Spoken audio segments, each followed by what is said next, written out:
driving through town now. I'm looking for manhole covers and bumps and dips and all that. Reason being, when I drive on a bumpy road like this, I can hear some clunking coming from the front end.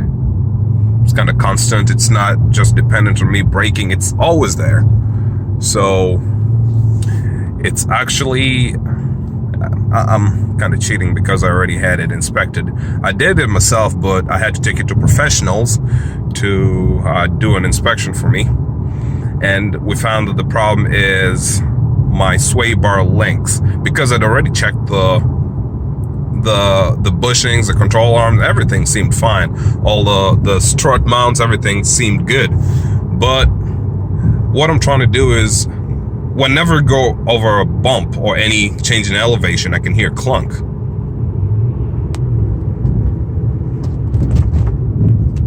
It's kind of, I don't know if the video is really gonna capture it. I'm not sure. But what I'm trying to do is go over, I was told the left one is the one that's worse. And although at first, I personally could not tell exactly where it's coming from. It just sounds like a front end clunk. I had somebody test drive the car and said there was some clunking noise coming from the left. And the lady was very perceptive to cars, really, you know, against all stereotypes of ladies and vehicles. So she called it out. There's something going on in the front. And what I'm doing is driving over manhole covers if I can, so that I have only one wheel going over the bump at a time. And yes, I did notice that whenever I went over a bump with my left wheel, the clunking was a lot louder. However, when I did it with my right wheel, there was a little bit of clunk too. Not as pronounced, but there was something. The reason being the sway bar, as I'm going to explain the layout later, it's supposed to equalize forces on both sides. So if the sway bar is working correctly and as beefy, as fat as this one is, when there's a movement on one side, the other side is going to move too.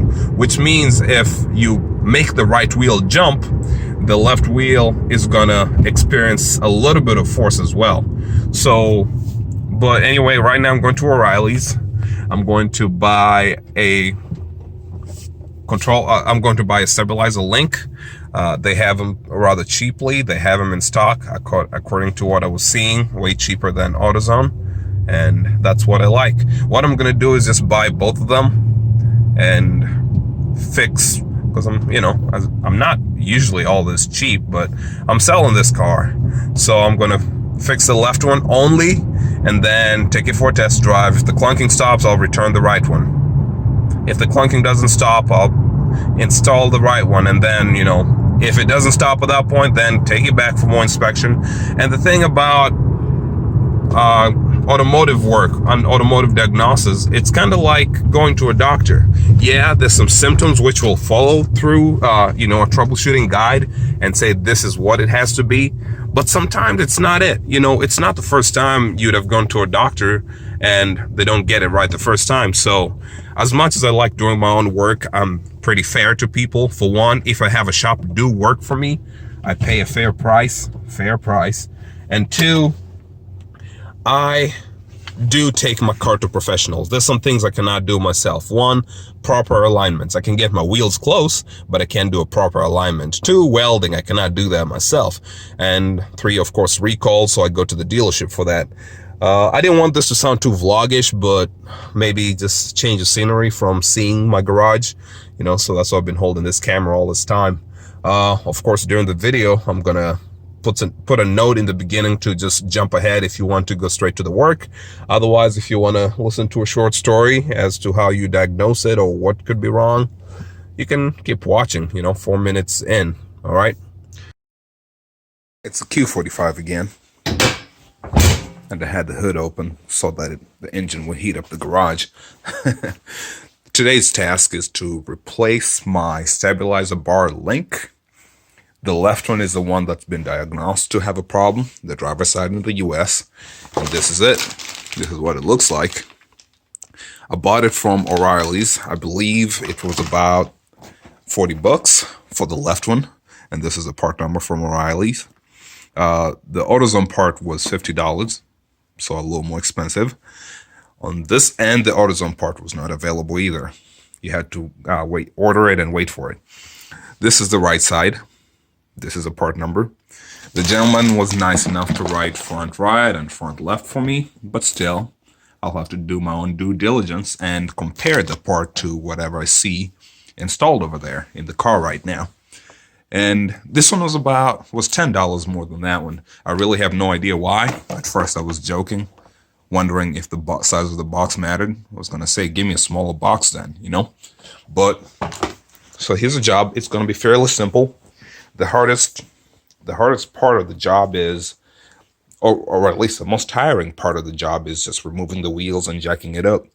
So when I pull the phone out again, the car's gonna be in the air, secure, and we'll be replacing that one stabilizer link. I told you that lifting the car was by far the hardest part of this project. Check this out. Here's your sway bar link. It's a really big sway bar. I'm trying to get a flashlight to show. Pretty beefy sway bar. And it's kind of goofy. It goes all the way to the back. Then it goes up and is connected to the strut. So that could pose some problems if you go for lowering a coilover suspension, you know, something to lower your vehicle.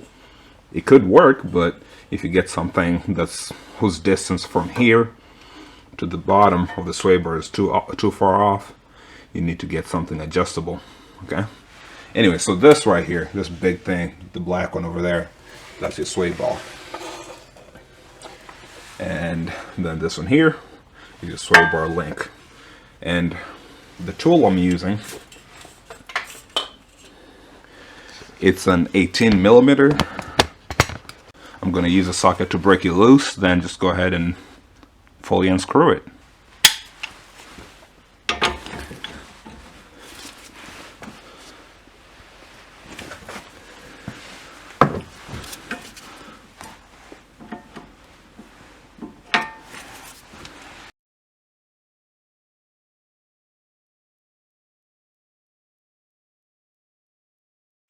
I'm going to end up using my open-end wrench in the backside of it. From experience, it's either going to be a 19. Yes, it is a 19. So I'll set my 19 over here.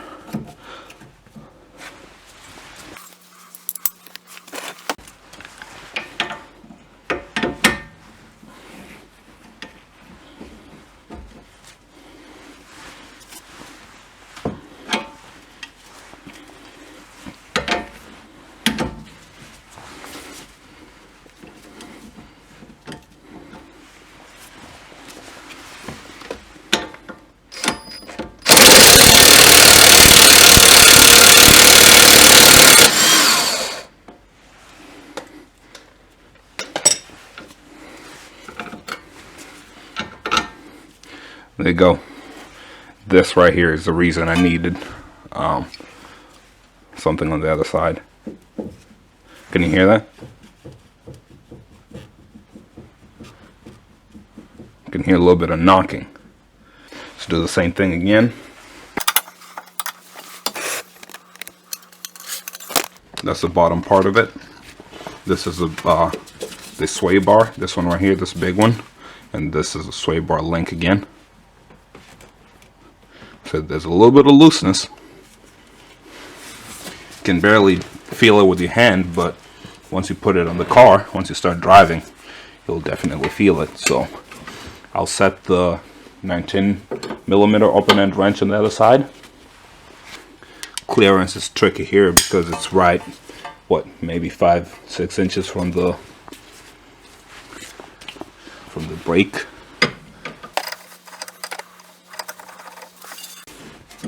There you go.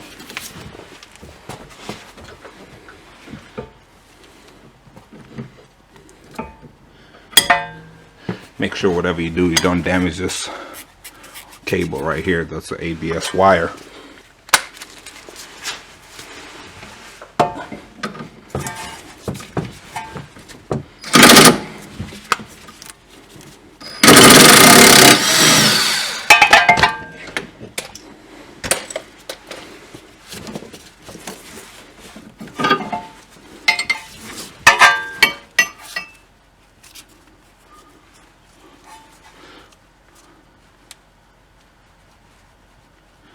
I can feel it in my palm, a little bit of looseness, a little bit of knocking.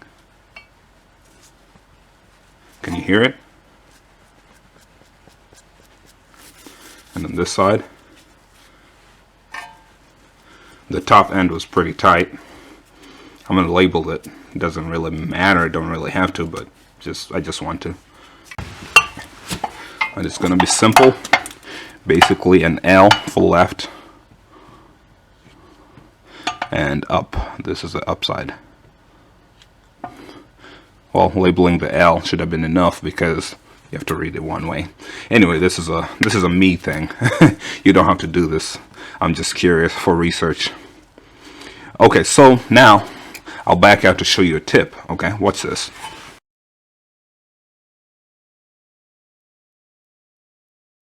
Here comes a tip. I might have mentioned in this video, or maybe a different one, that the job of the stabilizer bar is to keep your car stable, to try to equalize the forces on the left and the right side. The stabilizer bar serves to help also keep your suspension aligned while you corner, because the body of the car flexes in a way. Anyway, that's a lot of technical stuff.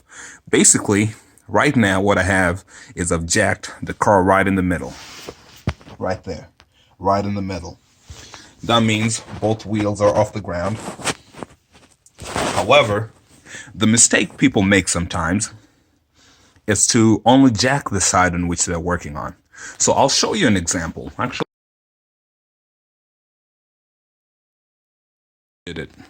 I jacked one side while the other side is on the ground, so to say. And although there's a little bit of a difference, that is hole to hole, center to center for the stabilizer link, it's not that bad. It's just slightly longer. This is a distance that can be corrected by doing this and just tightening it and pushing it down like that. See, I'm pushing it down. So that's fixable. I personally would rather that no pressure is on the stabilizer link as I tighten it. But, you know, I like sharing everything. Although this experiment to show you that you should not do that wasn't exactly a success. If you were to replace only one stabilizer link in your car and you were sitting there wondering, why the hell is it not working properly? This is probably one of the reasons. If you jack up only one corner of your car and your car is not exactly level, basically the other side might open up, and especially if you have bad stabilizer bar bushings, you know, it's not going to look very professional or proper.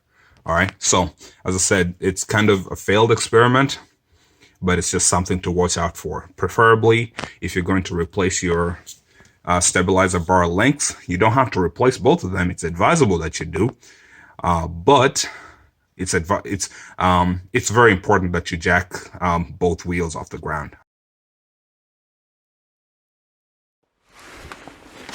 Now I've got the two replacement parts. The one with the tag is the one for the right side. This one is for the left side, according to the labels. So this is the old one, and I'm gonna for sure remove this one from the bag and see how they compare. Look alike. This one sticks out just a little more, but what I'm looking for is the angle. Can you see this? These are facing straight at me, while these ones are facing down a little bit. So they look similar, right? Cool. Compare that to the other side, and you'll quickly notice why you could run into problems if you bought the wrong one. Because here, the bottom ones, these ones right here, are both facing me, but then up top they're facing each other. That could be a problem because of the way this thing is angled. Well, I'm not saying you could not install this one on the outside. Yeah, you probably could. Nope, you cannot.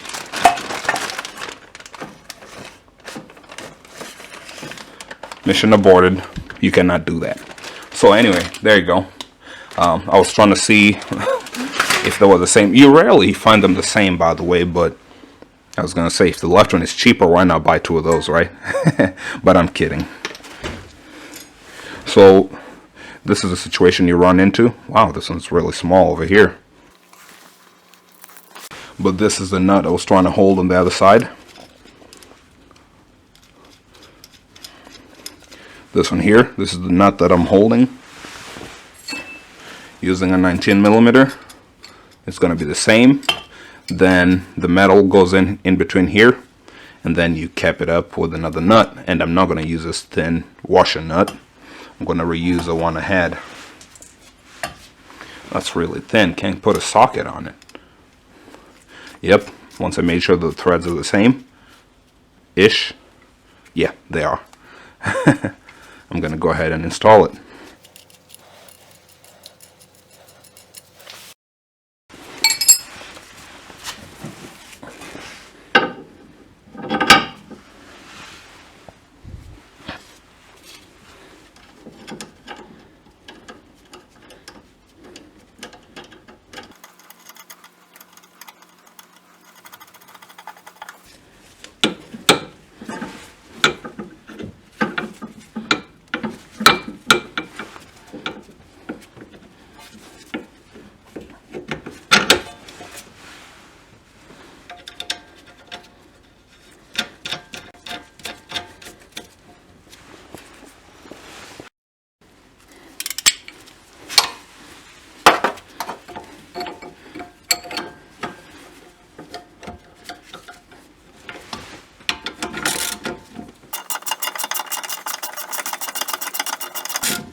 And there you go. That's it.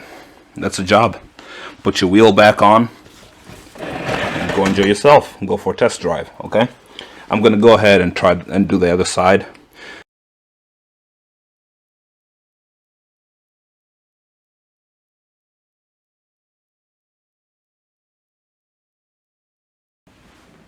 And in the way of interesting troubleshooting, this is the right side, labeled with R. I could have stopped there again, but I went to the arrow. This one's actually worse. This one's knocking on both the top and the bottom. So this is why they usually say, if you're replacing suspension components, might as well do both of them, both the left and the right, depending on what it is, depending on how expensive it is. As I said, this was only 50 bucks, if at all. So I did not want to have to do it twice. And although they say that only the left one was bad, the right one is actually worse. Listen out. That's the top one. Bottom one, I can hear it. I don't know if that's audible. But yeah, so that's bad. That's gotta go. I'm glad I took this one off. So that's it. That's the project for now. I'm going to install the replacement, which again, I'm glad I bought it. I would have hated to stop working to go and get this replacement. And let's call it good. It gets interesting. So remember how the left one looked exactly like what I removed from the car? This is what was on the car, right? And the new one that I bought from O'Reilly looked just like that. This is what I have on the right side. Whoa. I guess that might explain why it's a little more expensive, right? So I pull it off. One, notice it's got a better nut. It's a little larger, which is never hurts. Then once I remove this, look at that. This plastic cap. I don't know who makes these, but it looks at first glance to be a pretty well made stabilizer link.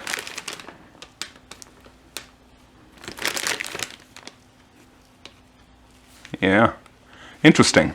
Just wanted to share that. Again, now I'll show the part numbers again. I'll probably put them in the description box. And if you can find one of these, it just looks to be a better made one. But we'll see, right? Depending on how long I keep the car, we'll be able to know which one goes out before the other.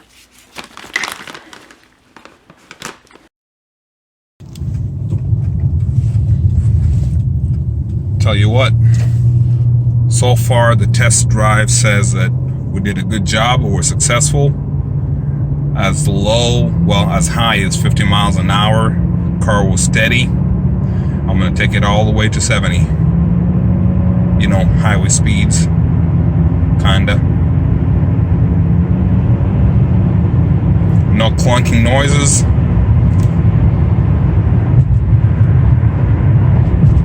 At 70, there's a little bit of shake. You can barely see it, but I'm letting my fingers pretty loose. Thing is, I've gotten to this speed because of how stable the car is. You know, I didn't even know that I was going this fast. I don't know if the camera can capture my finger shaking a little bit, but, you know, the kind of thing that happens at 80 miles an hour. Otherwise, the steering wheel is pretty steady. This is a wheel at 80 miles an hour. Well, 75, but you get it. When you get to 80, there's a little bit of bounciness, but you know, old car, old suspension, something is about, you know, can't be perfect. So I'm happy. I'd say my project is successful.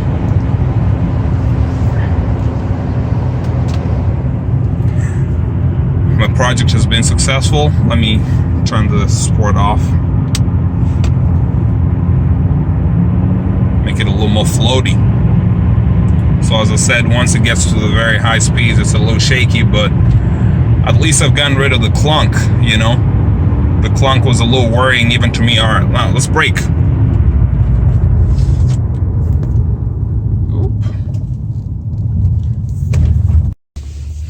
Alright, braking was good. So driving straight, steering wheel is fairly straight. You know, it's not pulling to the left or the right. Well, it goes to the right a little bit, but you know, that's where the crown of the road is. So done. Good job, Eddie.